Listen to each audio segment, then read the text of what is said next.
we wanted to address this. And the acronyms for our discussion today are going to be TAT, T-A-T, and it stands for Truth, Accountability, and Trauma. And before we get started, Daddy, I want to say something. Kick it. You know what? Oftentimes, there'll be some people that say, well, why y'all always be talking? And why y'all... Because do you know one thing our community suffers with? Is silence. We have been taught, keep the business in the house. Don't say nothing. Don't say nothing. And then there's the trauma. Because what happens oftentimes in the household, we keep it in, we don't say anything, we stay silent, and then you live your life in that trauma. So the reason why we continue to have these conversations is because we taught us in our community suffering. And in addition to that, there's a level of embarrassment we've been taught to carry that started from slavery. And that level of not identifying when you have a problem, because we've been taught to get through it so we could go back to work, when sometimes we need to be working on ourselves and dealing with the trauma that we've experienced so we can be better when we do go back to work. The catalyst to this conversation was due to the conversations that we would have and had in the bathroom. And recently, there's a gentleman, his name is Vlad. And Vlad, since probably about 2018, and we're now in 2024, has been having individuals on his platform where he wants to speak about me as a piece of shit, I'm a bitch, I'm all kinds of names that he used in reference to me. Now, this is typically the time that I'm supposed to come back with my chest poked out and I'm going to clap back. But I want us to understand that there's a different way in which to approach certain situations, because I don't take it personally that he said what it is that he said. See, my daddy has a way of saying, you know what, Mama? This ain't personal. Well, when you keep hearing your husband being attacked, and you know it's not true, and you hear people deal with us with their opinions, but they don't deal with us in facts. We deal with people in facts because our opinion doesn't matter. It's the facts that will always stand, because facts are facts. Your opinion is just that. And you know what they say about an opinion? It's like an asshole. Everybody has one. So I don't take any of it personal. Anymore. Thank you, Daddy. Okay, because you know there was a time you had to talk me down. Yeah.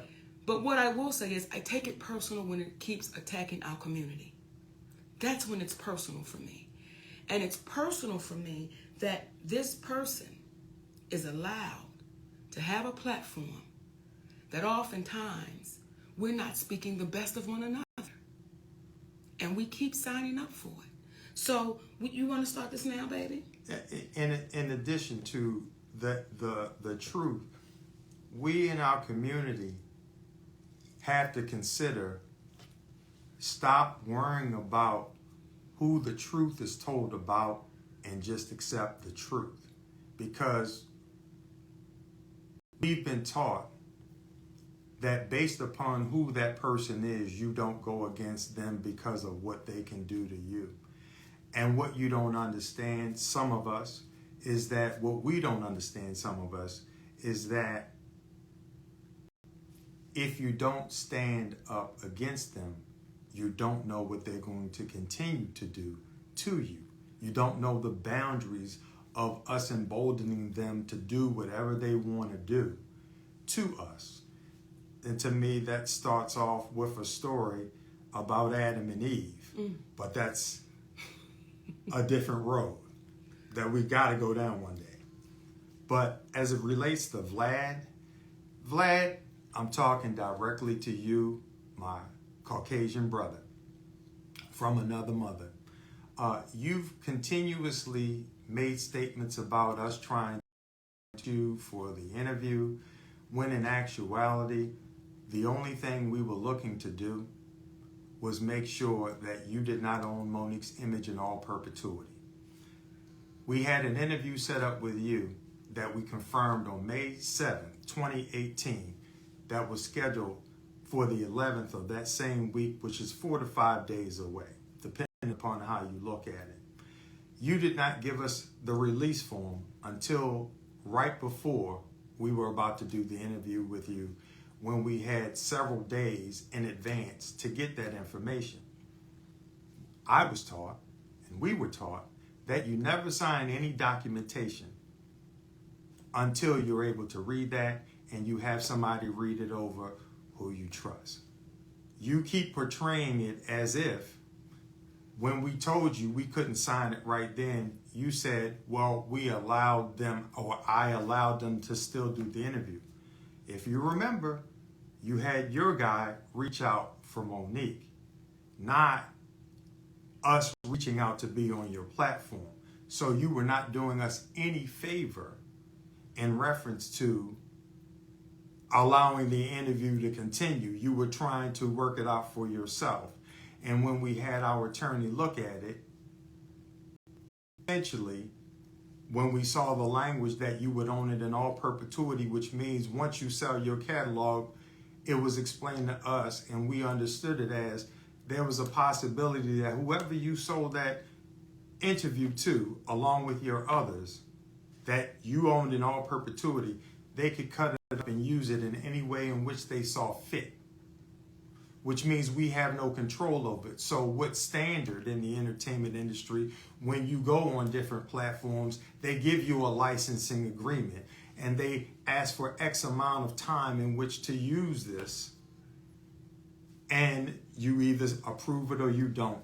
In your situation, we would have approved it. However, what happened was, once we looked into, or initially were looking to give you the licensing agreement, and you rejected it because you were like, you own it, and what you did, and we were trying to have control over Monique's image, we had a chance to look at you and the interviews you had done because we didn't know you. We're going to jump into the conversation or the email that you last sent to me on April 2nd of 2022 that is different from how you've been talking about me recently. Might as well jump into it, love. You know what, Daddy? Before we jump into it, I just want to explain something to the babies. Do it. When you get to a place called Hollywood, there's no one-on-one. There's no, let me walk you through it. Let me explain to you what's happening. So that word in all perpetuity, I didn't know what that meant. I had no idea what that meant. So I'm sure there were times in my career that I've signed release forms not understanding what I was signing. It's just a release form. Till you understand, when you sign that in all perpetuity, that means they own you. So I want to make sure you babies understand that's getting ready to be new to this business, new to the game. When they put something in front of you and say, sign this, if you did not go to school to read contracts or release forms or whatever, that's not what we do. So put it in the hands of somebody that would know what an all perpetuity means. So let me read this, okay? This is from you, Vlad, and we got to talk directly to you because you seem to have a lot to say, but we want to let the community know what you sent to us. Sydney, in the spirit of Monique working things out with Lee Daniels, I would like to extend my hand and work things out with you as well. I apologize for what I said about you. I felt frustrated that other YouTube channels that did interviews with her were allowed to show the interview on their YouTube channels, whereas I was only allowed to have it up for a limited time. But regardless of my personal feelings, this was your business decision, and the way I reacted was unprofessional and immature. I would like to offer her $5,000 for the interview if both of you sign a release form that allows us to keep the interview on our channel like every other channel does. Then he put Sway, Comedy Hype, Breakfast Club, etc. To which she's never signed a release form for them. Never. If that number doesn't work for you, I'm open to negotiating. I still feel that this is a very important interview with an Oscar winner that discusses both her professional and personal life, especially at a time when the Oscars are being discussed. Even if you choose not to accept this, I still take responsibility for my actions and hope that we can get past this and work in the future. Congratulations on your family's continued success. Now, that was the email that Vlad sent to us when he saw Lee Daniels do the public apology. Now, you want to read the response? I will.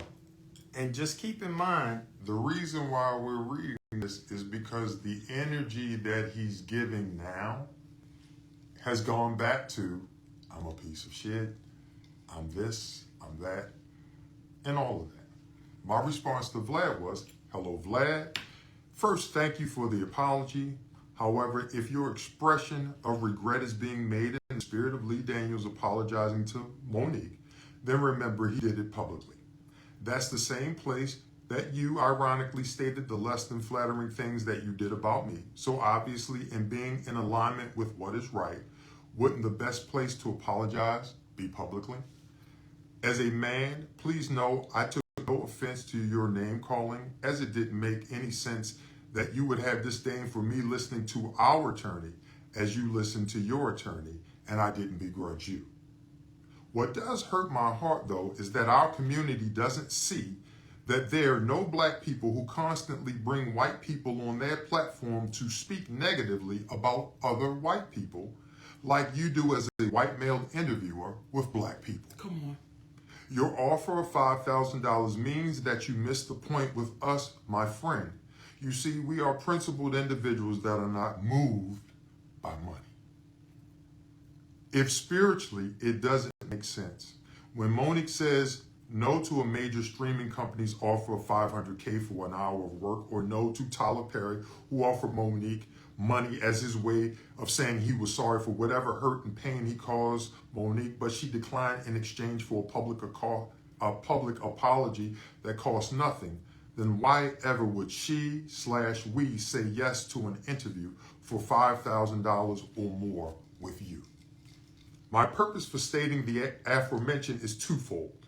One is to say that no amount of money would allow us to do a show with you as long as you are a part of hurting our community by constantly perpetuating beef. The second is, as a white man who dips into the black culture, it begs the question, why not use your voice and intelligence for the good of the people and speak truth versus trash, even if it may mean going against the powerful? You're a smart cat. Why not use your brains to be a bridge builder as opposed to being a divider of black men and black women?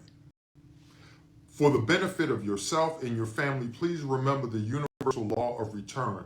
What you put out is what you get back in return, and don't you and yours deserve the best instead of setting yourself up for beef? To that end, if you're going to apologize, do it the right way, publicly. Not for me, because I forgive you, but for yourself, being that you and yours deserve the best karmically. And now you see why they say I am so difficult to deal with. Because speaking with people directly without being emotional, disrespectful, or argumentative can be challenging to deal with, especially when it's coming from a black man. Come on. All the best to you and yours. Sincerely, Sidney Hicks. Now, when y'all hear that, and that person has these emails because they went back and forth. When y'all hear that, and then y'all still say, but why?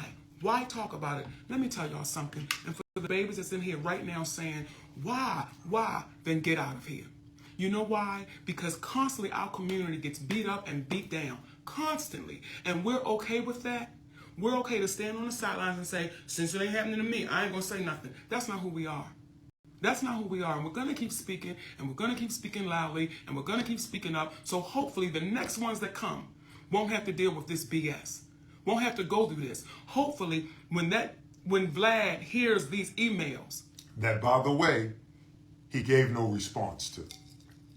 When he hears that, when you hear this, Vlad, maybe the next guest you have on your platform, you won't be so readily going after our black community. You won't be so readily, well, what about this and what about that? And what do you think about this and what do you think about that?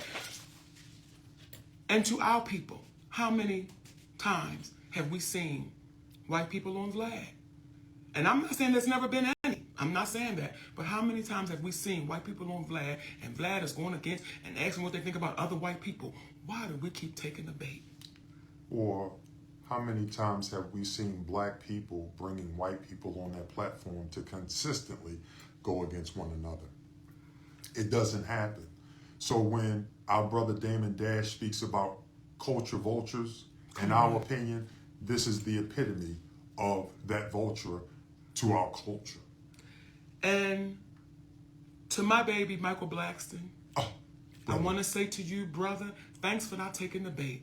Because we saw him trying to bait you in. And what you said was, which made us look at each other, when you said, so why'd you give me the release form to sign right now as I sat down? Right. So you caught it. You caught that in that moment as he was trying to speak ill of your brother and sister. Nothing but love and respect to you, brother Michael Blackson. In addition to, there's a black man named Godfrey out there. Come on, Daddy. We called him up because, that's how we do. We call people up together. The same thing you see right here in front of you is what we do behind closed doors. And we called him up because of the interview that he did with Vlad. Mm-hmm. And this brother epitomized what manhood is about. Not only did he take accountability and say, you know what, I was wrong, Monique. I've always known you to be solid, and I took that man's side, and I really only did it for likes and follows. And that's on me. But then he went on his platform. Yes. And he made a public apology. That's how easy it is when you take accountability after you've heard the truth. So that's the part of it, taking accountability. So when we see individuals such as Tyler Perry, such as Oprah Winfrey, why would billionaires, especially Tyler, who called Monique difficult to work with, who helped perpetuate this rumor that helped her to get blackballed? You heard Lee Daniels on talking with Don Lemon in reference to it. We know it's true. Our brother Steve Harvey, he said she done burned too many bridges. I can't help anymore. But no one's been able to point specifically to the bridge that she's burned other than what she did here with Vlad, and it's saying no. And for a black woman and black women out there, they gaslight you all the time.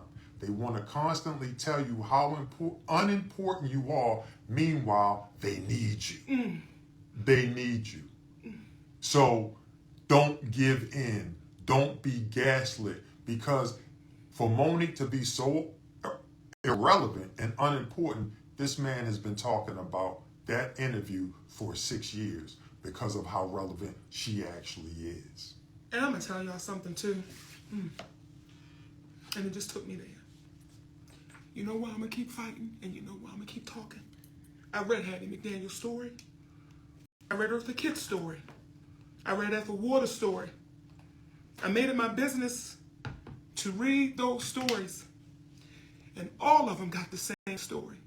And if you don't believe me, go read it for yourself. They all got done dirty. They all got pushed away. They all was told they wasn't shit. They was all told they need to apologize and do this and do that and do this. And those women left here by themselves. They left here with no money. And they left here knowing that they was fighting for a community that told them to kiss their ass. So for those of you who keep saying, Monique, why you talking? Because damn it, the little girl that comes behind me, hopefully the story gets different. Maybe 100 years from now, somebody might want to say something about Monique. I hope that little girl knows, God damn it, don't give up. Don't let people talk shit on you. Don't be unafraid to keep standing. Be unafraid to keep standing. I'm so sick of reading them stories, and all of them left here. They left here. Nell Carter, all of them left here. Shirley Hemphill, all of them left, feeling like they wasn't enough, mistreated, mishandled. And if they do that To a woman who has won the awards, who is the first black female comedian to have a sitcom to go into syndication in the last 5 years. Pardon me. To do what it is that she's done. What are they going to do to you at your job when nobody knows your name? Nobody knows your plight. People are afraid to stand up because you're just a black woman. That's all. And black men, we got to understand this. Let us stop demeaning and going against our black women and then ponder why we get mistreated. what are we going to get treated like if we condemn and put down the very woman, the black woman, that birthed us into existence? And for the black women, let me be clear, because I see some of your comments. Goddamn, you can see that? Baby daddy, because it's right there. Okay. Okay. I'm sorry. Okay. When I see your comments and y'all are saying, why is he speaking? That tells me a lot. That tells me either, number one, you don't have a man at all, or number two, you don't trust that man that you have. So if y'all want to know why he keeps speaking, because he's supposed to. That's what kings do. So for the ones that got anything to say about it, you've never experienced a king, because when the king is talking, I don't need to talk. He's speaking on what needs to be spoken on. So for you empowered, independent, boss sisters, your guitar are going to be lonely even when a man laying next to you if you don't know how to treat him. And you've set no standards for yourself. That's why y'all have a problem with mine sitting next to me. I'm thankful that he's sitting next to me. I'm thankful that he says, you know what, mama, long as I'm here, you ain't got to fight. Long as I'm here, you ain't got to. So for you black men out there, some of you, I'm ashamed of you. I'm embarrassed for you. Because when you put your mouth on a black woman and you start speaking ill of a black woman that you don't even know what you're talking about, I feel bad for the woman in your life. And I think that's a perfect segue, Mama, into our brother D.L. Hughley, who I thought we extended an olive branch the last time we had commentary in reference to when his daughter spoke out. The reason why we stopped and still offered to have a conversation with him to resolve the situation was not out of fear of his daughter doing something. It was out of love for you, DL, because it would be no different than the street we came up on. You might get in a fight with little Tony down the road, but you see Tony's mama coming down the street with them bags, you better go get them bags. I'm not tripping off of what happened between me and Tony. That's his mama. That's your daughter. So we weren't going after you anymore. We weren't even going to bring you up, but you went on, was it Jason Lee? Yes. You went on Jason Lee's show, and you wanted to share what? That I am the cause of the rift between you and your daughter. D.L. Hughley, because you're too afraid to sit down with us, as we've said repeatedly, hey, brother, let's have a conversation and let's do it publicly because our community can really heal on how we can resolve this. But you keep running, and then you keep running your mouth. And after we spoke on you last time, it was like, okay, cool. But when I watched you sit there with Jason Lee and you said, Monique is the reason I have a rift with my daughter, you're the reason you have a rift with your daughter, DL. Stop trying to run away from the fact that you did not protect your baby. And let me be clear with you about something. I'm fighting for your daughter. Because I was that daughter too that had a daddy that did not protect me when I told him I was molested. So I know what that baby's sitting in, and I know what she's dealing with. And though she's a grown woman, I know the trauma that brings. And this ain't no shit that I brought to the table. You did and what you posted. What you posted. I'm getting so sick of you not taking accountability or responsibility for your words, brother. Never would I try to hurt your family, your wife, your daughter. That's not even in me. Because she never said anything about them. She only spoke about you. I spoke about you, but it shows, too, the lack of manhood that you had to try to put it off on your wife and your daughter. That's the lack of man. And then I'm getting sick of you making these comments about who's daddy's daddy. And as if I'm with a gay man. I'm tired of that, DL, because here's the one question I would ask you, brother. When you say who's daddy's daddy, who the hell is the friend? What kind of relationship did you and this man have that you would not protect your daughter? Maybe that's why your daughter's having a problem with you, because the reality is setting in that you loved a man and you don't want to inconvenience your relationship with this man. So when you get... Was it a man? I'm sorry. You're right, Daddy. He said his friend. So we don't know. And DL, see, you keep playing. Who's the friend? Say the name to make sure that friend doesn't do it to anybody else. Who's the friend? Or are you still so in love with this friend that you're going to protect the friend? See, I don't mess with nobody, y'all. That's not how I'm built. But when you keep putting your mouth on me and you keep running your mouth, I'm not the one that's going to back down, D.L. Hughley. In addition, if you notice, Monique has not ever spoken in reference to anybody's business. When they asked her about Will and Jada on Tigger, what did she say? That ain't my business. When Kevin Hart back in the day was having his challenges, she said, that's my baby and I hope for the best for his wife and himself. That's none of my business. She only speaks about her truth. And when you got upset because she reposted what you posted in reference to you not protecting your daughter, consider re-looking at that interview that you had, I believe it was with Sway. Yes, sir. Look at the disconnect. Look at the lack of remorse that you seem to have had when you did that. In addition to that, think about the years that have gone by where you've made your living off of talking about people. From pastors wanting to put up $1 million to box you, to fight you, but you from the whoop-ass tribe, but you went deathly silent, to Angela Stanton approaching you in the airport, as I understand it, you wanted to get security. From the black women who were ridiculed on by Don Imus and called them nappy head and ugly. Nappy head hoes. Nappy head hoes. And you went on Jay Leno and you said, well, I'm not saying they hoes, but their hair was sure nappy.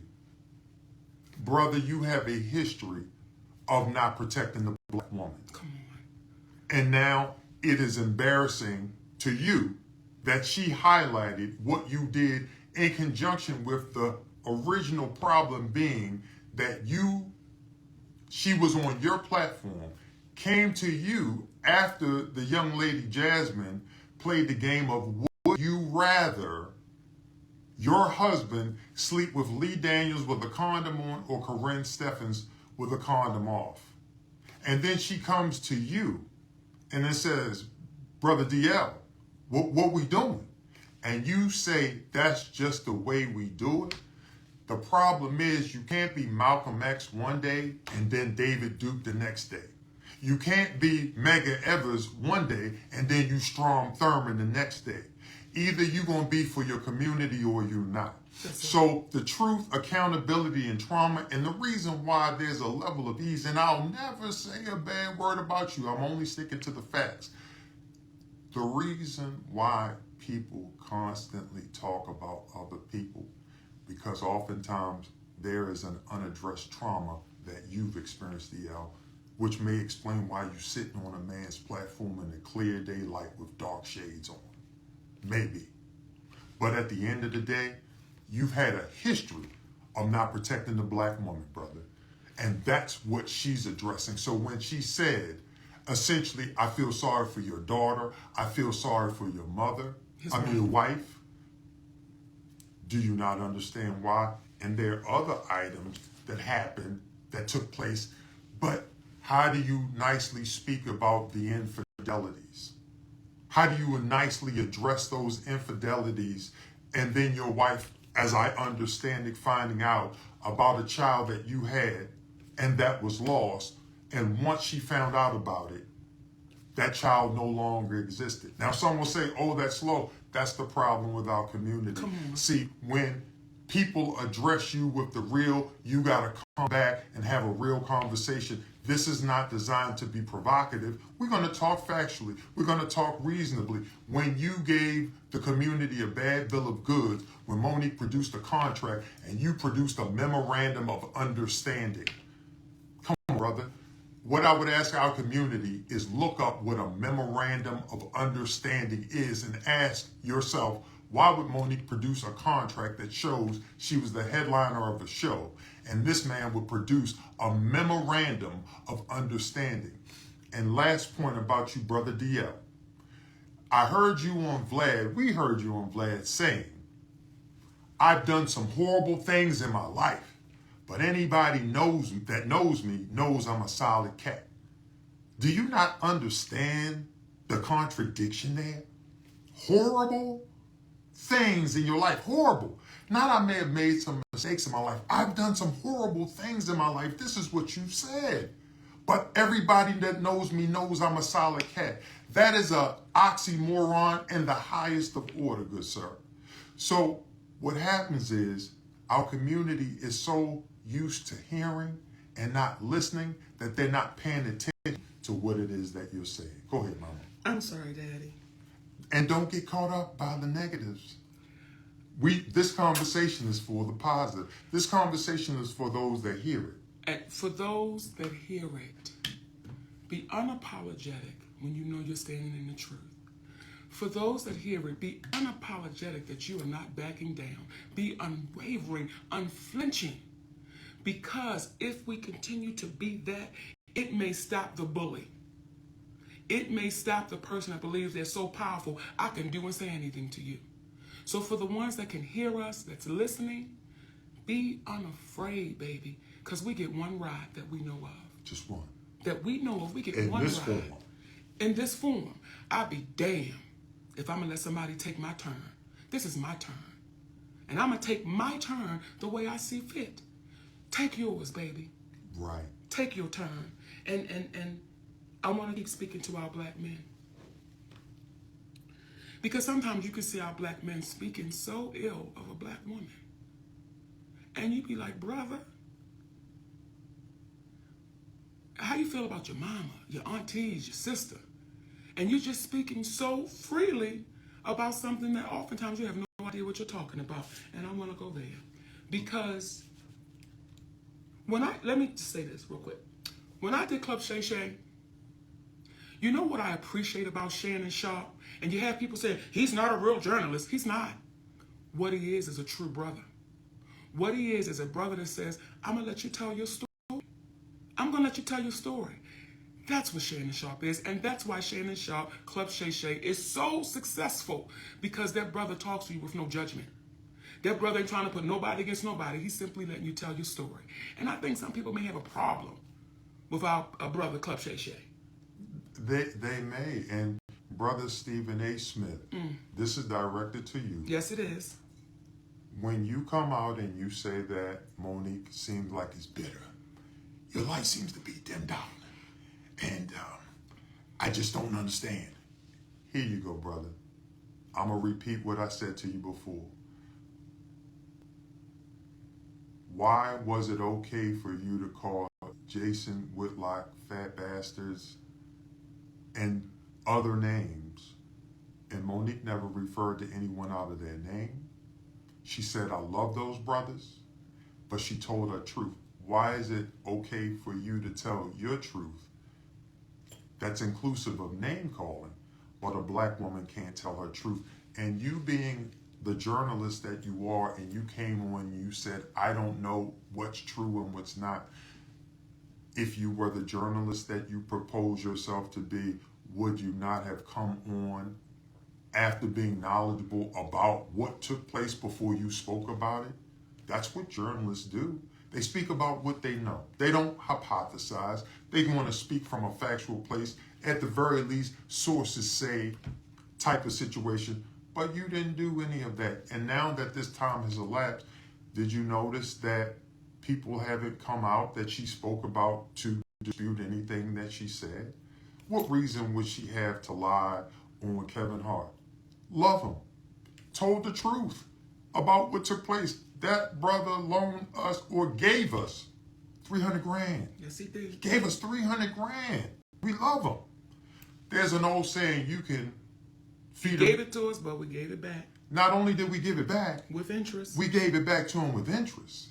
Even though he gave it to us, we were like, listen, brother, there is going to be someone who asks. We do not want you to be in a situation where you have less because of us. In fact, we want to make sure you have more because of what you did and how we appreciate that. We weren't embarrassed by that. This is what happens when you get lied about in this industry by a man named Tyler Perry, who says you're difficult, and then things would seem to dry up. Again, we got to stop being embarrassed about what really took place. So when Stephen A. Smith, have you heard the audio yet of Tyler Perry yet? Have you asked your friend Kevin Hart, who, again, this brother is blowing up. We want him to win the whole nine. But when you constantly hear an individual speaking about that they are a brand, the only thing is, what good is it to be a brand if you lose your man and you let an individual who happens to be white just happens to be white, and your manager get in the way of an arrangement that you set up with an individual you call your auntie.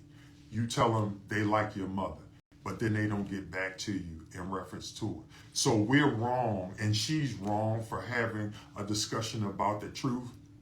The truth. The truth. I mean, Mama, recently there was an outreach for her to do an interview with him. And she said, I'm not doing an interview with him through you. I'm coming to you, Kevin, and I'm speaking to you, Kevin, and reached out to Kevin and said, hey, brother, through text, why is it that you would have somebody reach out to me for an interview when all you got to do is reach out? Sometimes you can be so big that you don't even know what's going on in your own affairs. And he said, no one from my team reached out to you. Well, guess what? They did.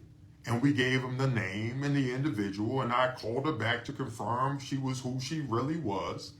And that's who she was. So again, and then, once we gave him information, we no longer heard back from him. So here's what I'm saying, too, for the babies that's listening, that want to come into this business. When you get into this business, don't lose yourself. Don't lose yourself, baby. Don't have people that knew you for a long time, when you come around again, they have no idea who you are.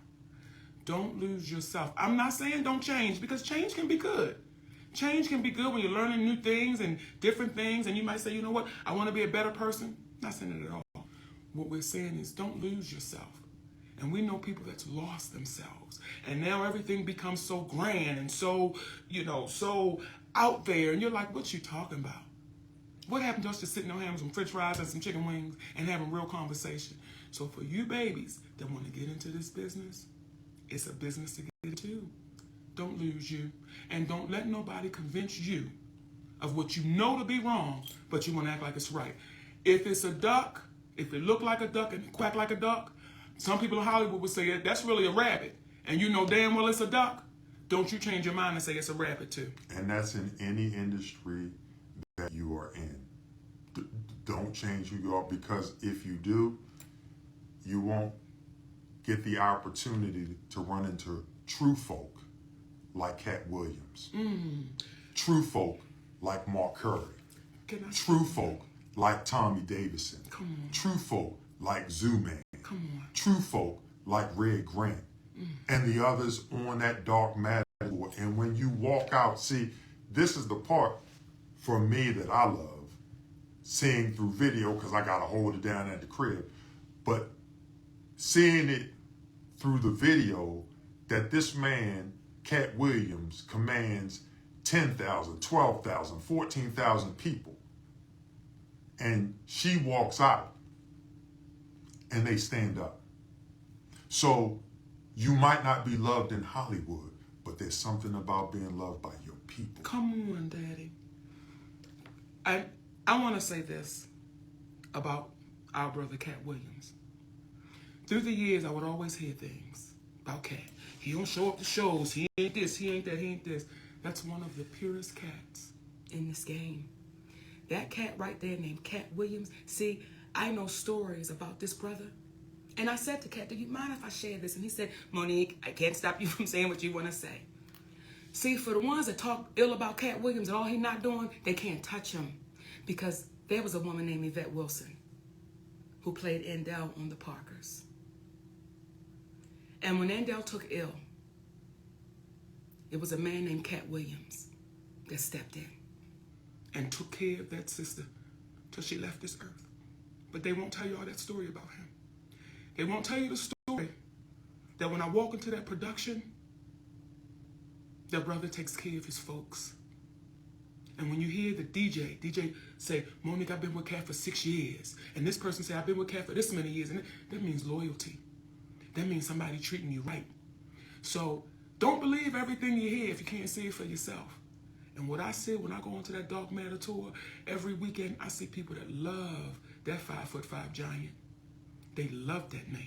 So sometimes when Hollywood say, you ain't enough, you ain't good. When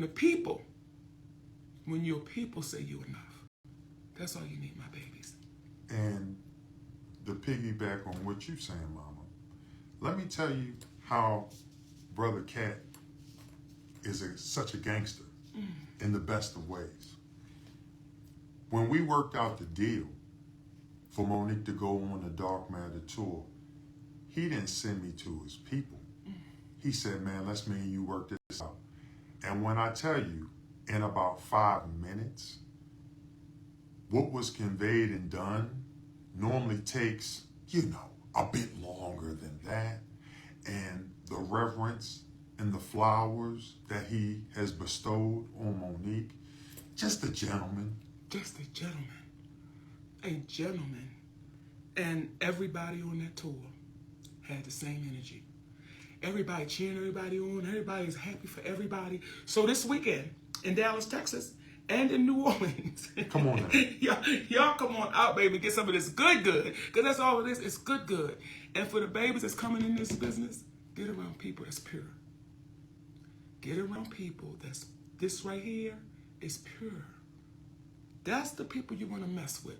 The people you want to be around is the people that's going to tell you the truth. Even if it don't feel good to you. But they're going to tell you the truth because they want you to be better. So for you babies, I want to go to Hollywood. I understand it because I was like that too.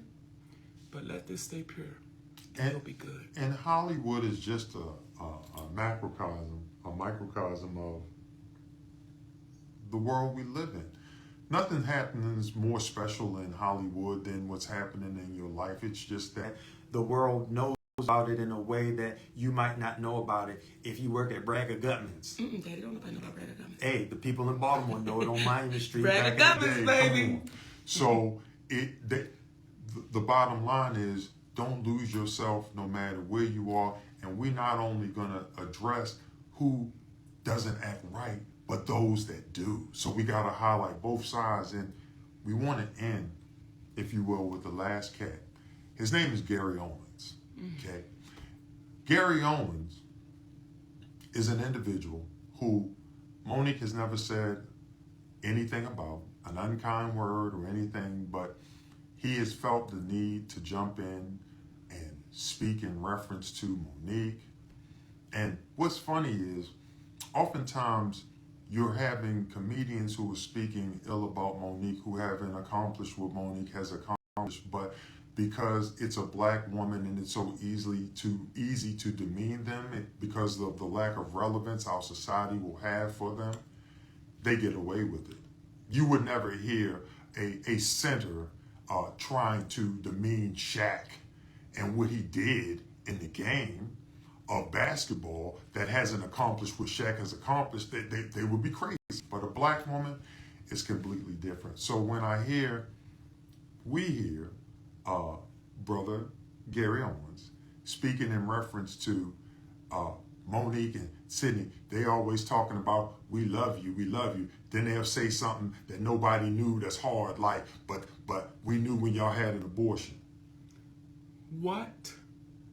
Now this is where people say, oh, Monique, Gary Owens, let me tell you something.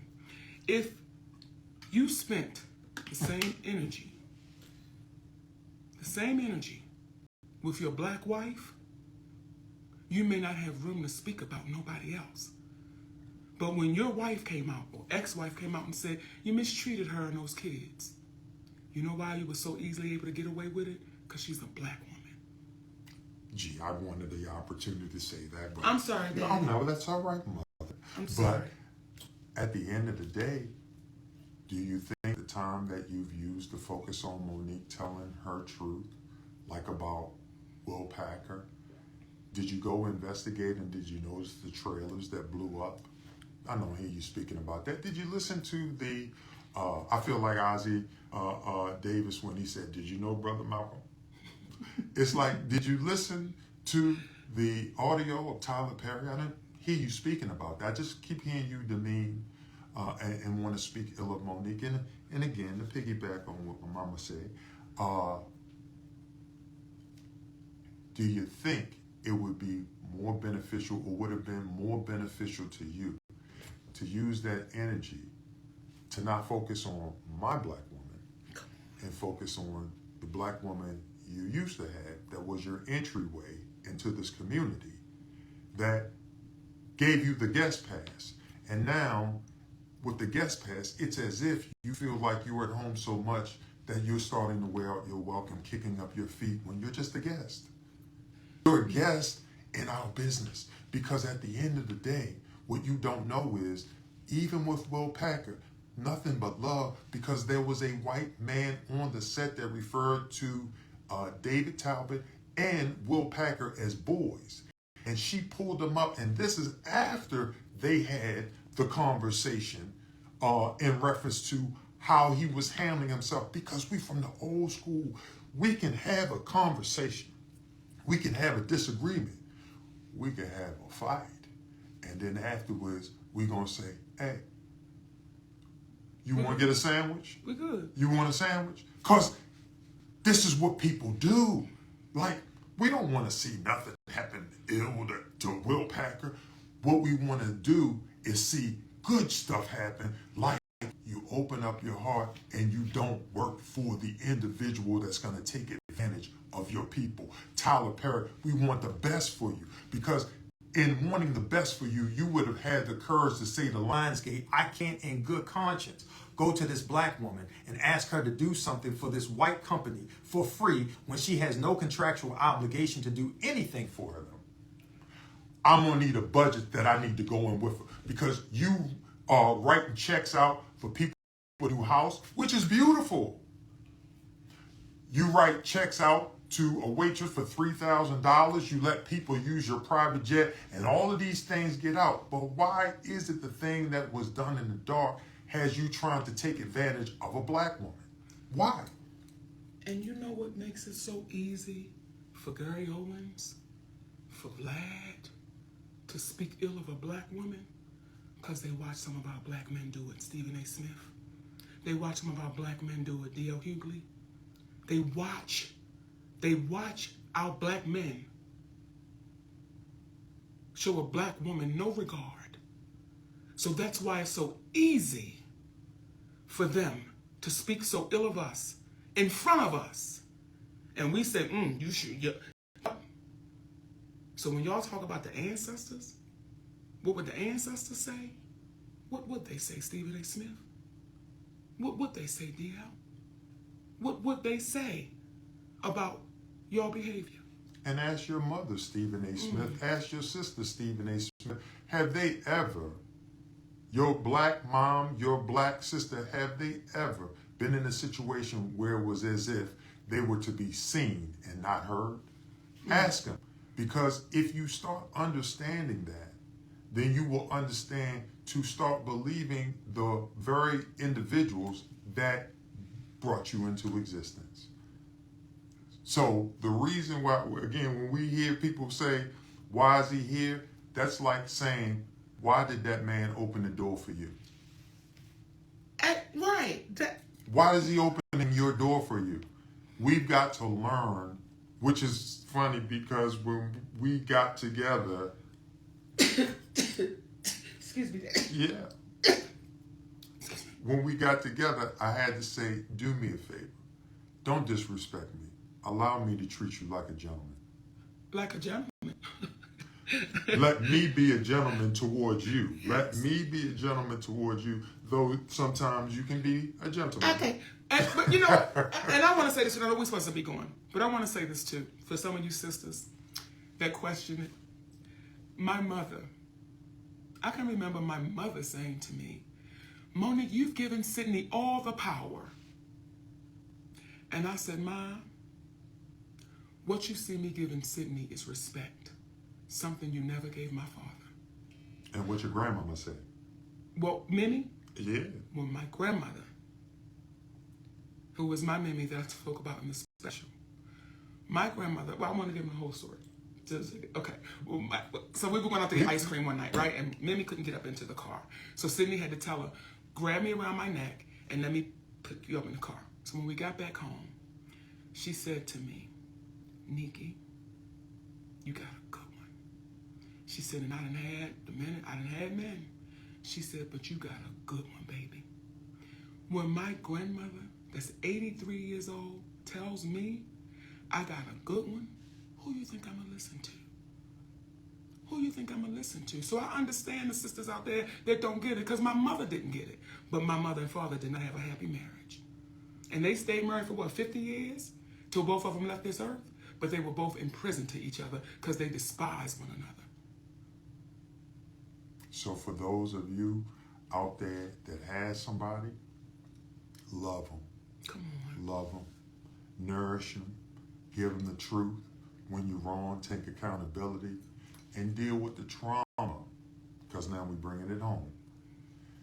Deal with the trauma that you've experienced in your life as people, but especially to folks of color and our black folks out there, because we have been told constantly, get out your feelings, don't worry about that, just get out there and do what you have to do.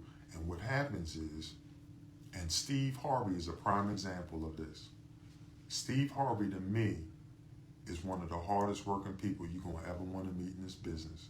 I'm going to always have love to him, for him, because years ago, before Monique was known, he walked this woman across the parking lot and he said one day, he said, you're a millionaire and you don't even know it. So when those individuals who happened to be white wanted to tell us about what this man was making when they were courting Monique for doing to do a talk show, and I had to explain to them, that's our brother, don't tell us our business.